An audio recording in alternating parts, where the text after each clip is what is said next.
Today might be the day where we're gonna see a Cardfight update video under 10 minutes. Thought so.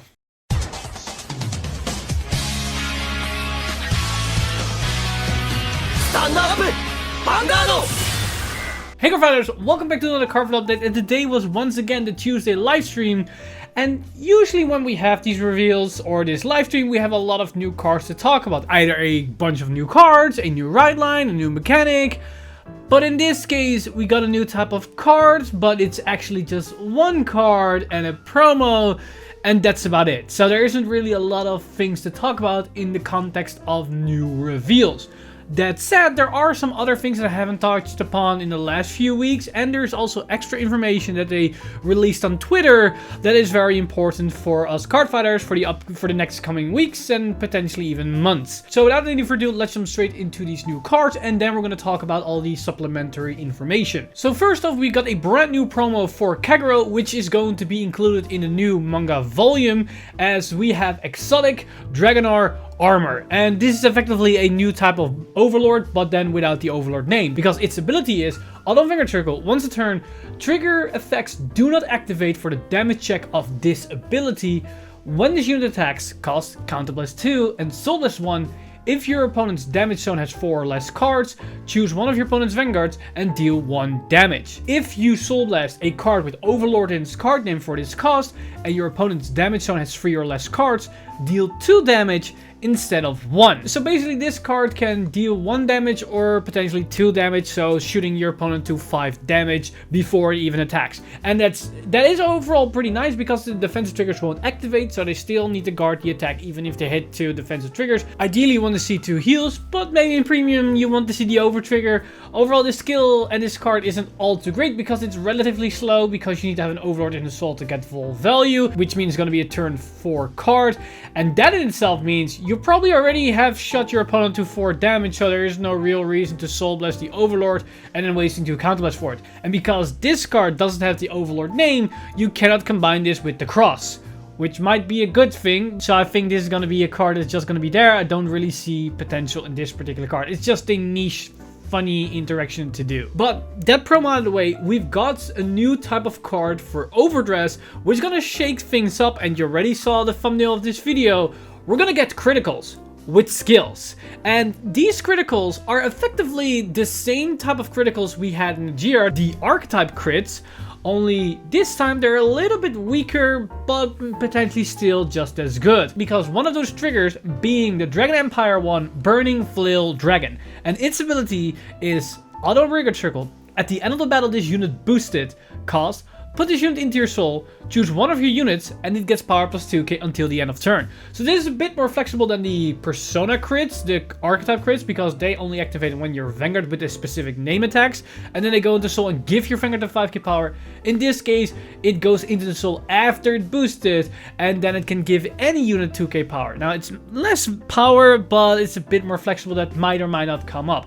Overall, I don't really think that the 2k power of these cards are going to matter, especially if you notice that these cards have 4k base, so they don't really make the same good magic number as any other normal trigger that is 5k. But the fact that they go into soul might actually make a big change.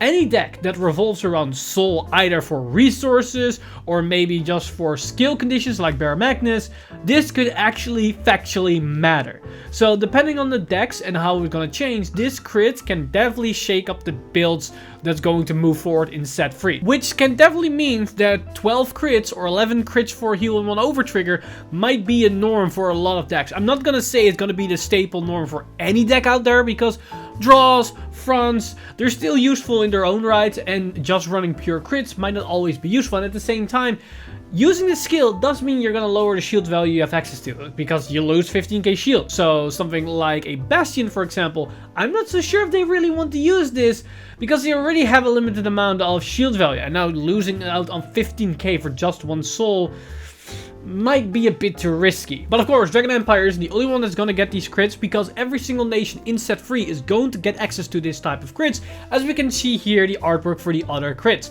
Now, they're all going to be base rarity rares, but they also will be available in an SP voiling. So just like the perfect guards, the front triggers, the over triggers, these generic staples for the clans, once again gonna be a new type of SPs that full rarity players have to collect. So yeah, so prepare your wallets because you have to spend some more bucks. Now overall that has been all the card reveals, but we got some more news in general for the TCG, and one of those things sadly have to be around more delays.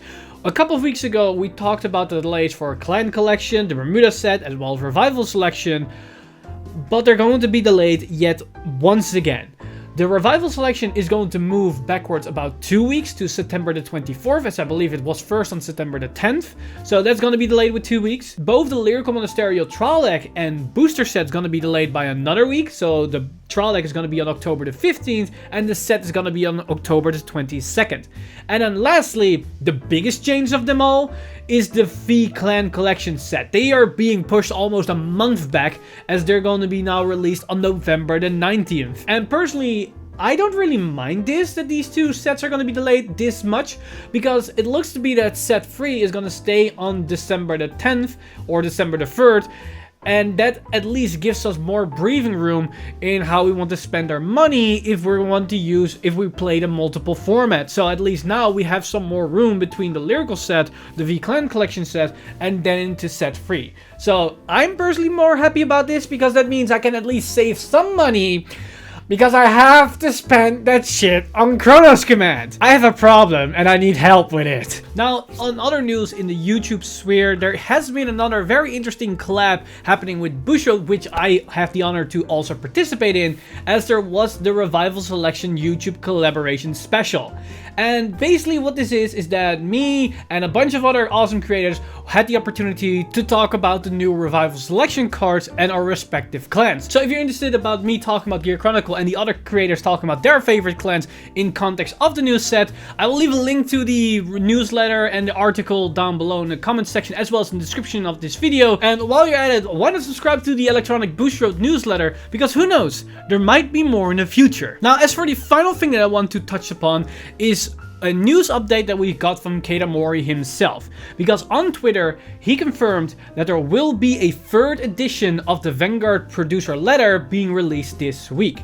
And usually this happens around Friday, so I'm probably going to do a separate video on Friday talking about this new letter, giving my thoughts about it, and also explain the contents within this particular newsletter. But he also gave us an insight of what type of subjects he's going to touch upon in this particular edition of the producer letter. And what those topics are policies of maintaining Cardfight formats. So that probably is going to talk about standard, V premium, and probably in the wake of either with the pandemic or even talking about what's going to happen post-pandemic with tournament structure and that kind of stuff, and potentially just set support in general. That will be very interesting how they're gonna structure releases as well. But the other thing is, and it is going to be a thing that a lot of specific players really have been waiting for the longest of time, adjustments for the premium format. Now, I know immediately everybody starts screaming about Banlist, Banlist, Banlist, Banlist, Banlist! But we have to be calm here, because the word choice he's using here can also mean something else, because he specifies adjustments, which can also mean different rulings, an extra subset of rulings, maybe a restriction list, maybe a ban list, maybe they're gonna change the card pool in general, how we're gonna perceive things. We don't know. They can literally do anything. A wild guess out of nowhere, they can maybe include the right deck in premium, but then only say Overdress cards can be used in the right deck itself. They could do something like that. Like, we don't know what they're gonna change, and we don't know what this actually entices. We will learn more on Friday, and at the same time, I also want to stress here, they can also just announce things about what they're planning to do without actually showing those plans, because they can basically say, okay, we see the problems in premium, and we have acknowledged that these and these and these type of cards are problematic, or these and these and these clans are problematic, but we haven't decided what we're going to do just yet, and it will gonna happen on X date in the future. That can also be a thing. We don't know anything just yet. I don't want to have people be over too excited and expecting on Friday or whenever this producer letter is going to be dropped that we immediately going to have the salvation of the premium format. It would be kind of weird to release a ban list update for a format in a producer letter.